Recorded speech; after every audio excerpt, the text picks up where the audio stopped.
Movie begins at a grand auction, where the spotlight falls on a breathtaking 1937 Bugatti. The auctioneer announces that it is one of the rarest cars in existence, with only 2 models surviving worldwide.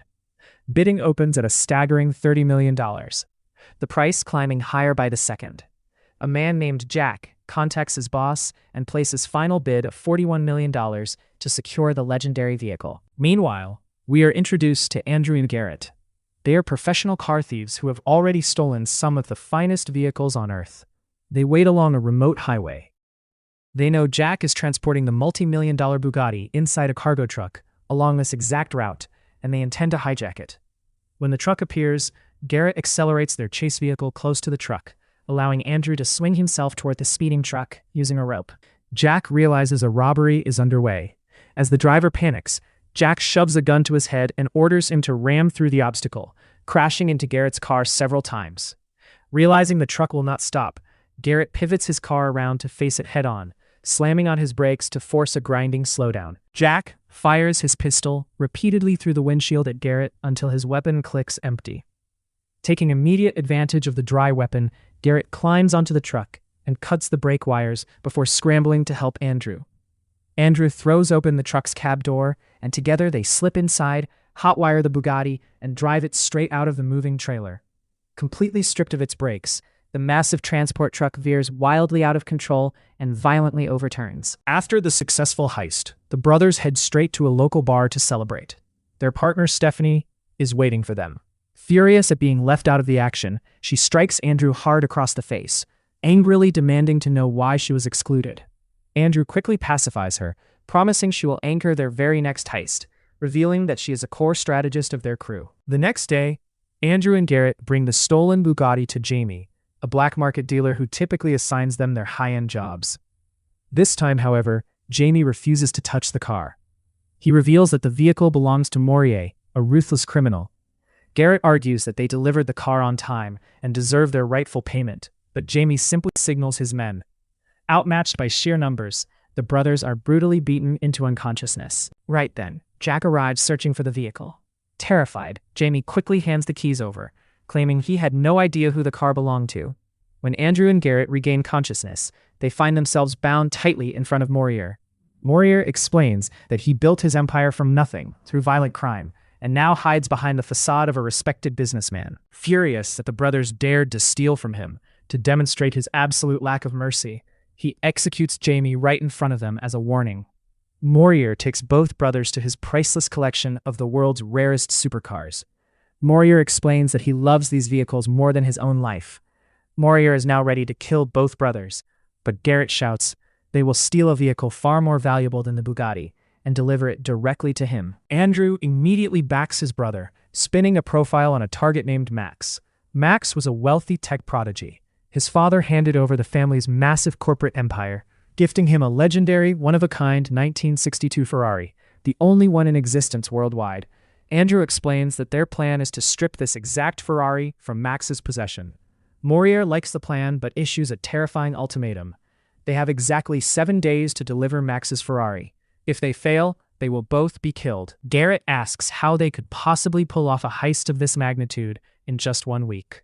Andrew replies that they have no choice. It is either do or die. After this job, Andrew intends to quit the criminal life forever, marry Stephanie, and build a peaceful life. When they return home, Garrett quickly tells Stephanie everything about Morier and the deadly 7-day timeline. Stephanie officially joins the plan and suggests recruiting an old friend living in the city named Devin. Devin is a master-level pickpocket, even local police baffled by her skill. Because the perimeter security around Max is so extreme, they also onboard Ian, an elite explosives expert, capable of leveling an entire residential home in seconds. To handle the high-speed transit and extraction, they recruit 4 professional race drivers, adding them to the roster after Andrew tests their handling skills. The complete team gathers around a tactical table, where Garrett methodically maps out everyone's individual roles, and the crew agrees that every moving part must execute with absolute precision. When Andrew and Garrett return to their apartment, they met Laurent. He is Morier's cousin. He offers a massive piece of intelligence. He knows a man named Cohen, a corrupt executive who manages Max's illegal dealings. If they can get Cohen to cooperate, he can point them directly to Max's highly classified secret garage. the team accompanies Laurent to a meeting with Cohen, who refuses to talk because he doesn't trust Moriar's cousin. Stephanie steps in and explains that Andrew and Garrett are the finest precision drivers on the continent and can extract any vehicle on Earth. Cohen relents, but only on one condition. He demands a live test of their driving capabilities. For the first test, Garrett must execute a high-speed drift around a single glass bottle placed at the exact center of an intersection, without tipping it over, which he executes flawlessly. For the second test, Cohen orders them to use their vehicle to physically stop a moving aircraft that is accelerating down a runway for takeoff. Without wasting another second, they breach the airport perimeter. Local police cars swarm them. Andrew and Garrett weaponize their cars, smashing through the pursuing police cruisers one by one. Garrett accelerates directly parallel to the ascending aircraft, drives straight in front of the wing, and slams his vehicle's reinforced chassis directly into the plane's high-velocity engine.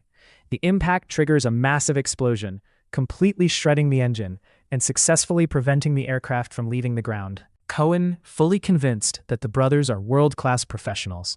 He then drops a truth. Both the ruined aircraft and the entire private airport belong to Max. He advises the brothers that they need to go straight to Max's mansion and confront him personally. If they don't, Max's heavily armed security will hunt them down and eliminate them by force. The group drives straight to Max. The moment Max sees them, he explodes in a rage, demanding to know how a couple of street thieves destroy his multi-million-dollar aircraft. Garrett calmly holds his ground, countering that if Max allies with them, he can earn far more than the cost of a broken plane. He explains that their team can steal the rarest, most heavily guarded supercars on Earth for his private collection. Andrew convinced Max that their team is entirely reliable. Max, deeply impressed by Andrew's fearless demeanor, agrees to form an alliance. Max takes the group into his subterranean vault.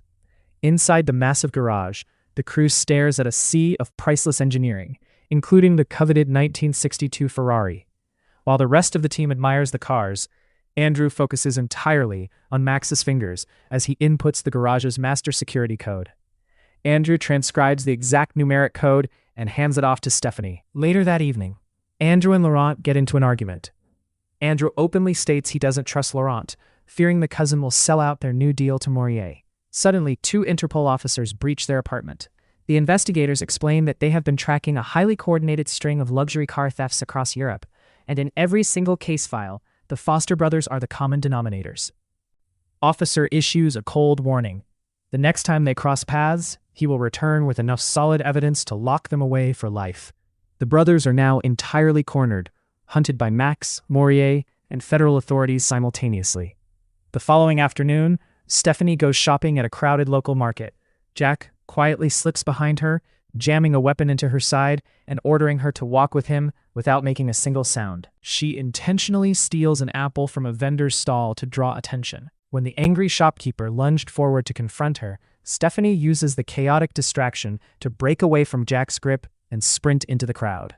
However, Jack's backup intercepts her, successfully subduing and kidnapping her. At the exact same time, an SUV packed with Moriar's hitmen ambushes Andrew and Garrett, opening fire on the highway. After a high-speed evasion, the brothers manage to lose the shooters and race back to their apartment. There, a panicked Devon informs them that Moriar has successfully taken Stephanie. An enraged Andrew storms directly into Moriar's heavily guarded mansion and brutally beats Jack. Before he can extract Stephanie, Moriar steps into the room and levels a firearm at Andrew's chest, warning him that her life depends entirely on his obedience. Moriar marches Andrew down into the workshop, revealing a horrific sight. Stephanie is bound to a low-profile dolly, slid directly underneath a high-performance vehicle on a hydraulic lift. Moriar states that if Andrew wants her to breathe another day, he must deliver Max's Ferrari immediately and reveal every single detail of his team's tactical plan. Andrew agrees. The next morning, Andrew brings his complete team before Moriar and lays out the operational blueprint. First, they will hijack a heavy commercial bulldozer. Next, they will steal local police cruisers and tactical uniforms. Devon will then place a spoofed call to Max, warning him that a corrupt police task force is launching an immediate armed raid on his estate.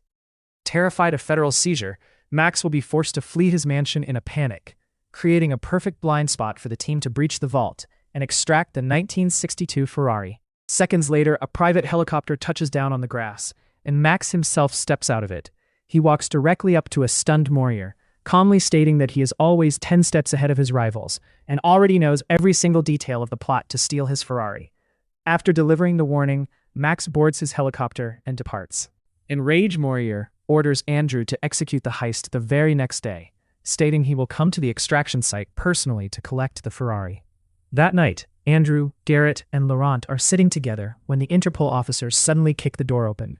The investigators state they know a massive heist is going down and warn the group that they are under surveillance.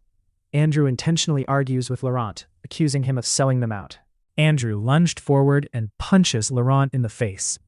The Interpol officers rush in and break up the fight before exiting the apartment. Laurent later returns to Morier's mansion and lashes out at Stephanie inside her holding cell. Stephanie secretly lifts the physical security key from Laurent's pocket during the struggle. The moment he storms out, she slips out of her cell. The next afternoon, Morier arrives at the designated location to collect Max's Ferrari. Instead of the brothers, the two Interpol officers pull up, blocking his vehicle and pinning him down with aggressive, legal questioning. Simultaneously, Andrew and the entire heist crew are boarding a transit bus and heading directly toward Morier's mansion. The ultimate double-cross is finally exposed. The brothers were never planning to steal Max's car. The entire sequence, including the runway explosion, the alliance, and Max's dramatic helicopter interruption, had been an elaborate, meticulously scripted theater piece arranged directly with Max. The Interpol officers were actually black market actors hired by Andrew to keep Morier neutralized at the crossroads. The real target was Morier's entire multi-million-dollar supercar collection. Inside the mansion, Stephanie reaches the central security control room. Tracking the team's arrival on the external monitors, she hacks the mainframe and triggers a loud intruder alarm. The compound guards believe a lone infiltrator has breached the perimeter and scatter across the grounds. Stephanie uses the chaos to slip outside and throw open the mansion's main gates. Ian sprints to the main vault doors and plants heavy breaching charges, blowing the reinforced steel wide open. The street racers sprint into the vault and roar out of the compound. When the remaining guards scramble to their security vehicles to launch a pursuit, Ian smiles and holds up a detonator. He presses the button, and the chase vehicles explode. Back at the crossroads, Morier realizes that Interpol officers' badges are fake. He orders Jack to open fire. Utilizing the bloody distraction, Morier and Laurent jump into their car. Morier quickly receives word that his entire vault has been cleaned out. He floorboards the accelerator to chase the Foster brothers. To fracture Morier's focus, Andrew orders the drivers to split into completely different directions. Morier and Laurent ignore the distractions, keeping their sights locked entirely on Andrew's vehicle. Laurent manages to push their vehicle right onto Andrew's bumper, leaning out of the window with an automatic weapon. Before he can pull the trigger, Laurent's side of the vehicle strikes the truck at full speed. That kills him instantly. Andrew orders Ian to execute the final stage of their escape route. Ian detonates the structural charges a second too early. As Andrew's tires hit the span, the concrete foundations begin to shear away, and the entire bridge starts to collapse into the canyon below. Andrew slams the accelerator to maximum speed. Cut off by the canyon, Morier spins his car around, taking local access roads to track the fleet's GPS signatures straight to the city's commercial shipping port. Andrew, Garrett, and the rest of the crew bring the fleet to a halt at the edge of the docks. As they step out of their cars, Morier's vehicle squeals into the port entrance, blocking their path. Standing at a distance, Morier slams his foot on the gas to run the half-brothers down. Out of nowhere, a bus hit Morier's car at full speed.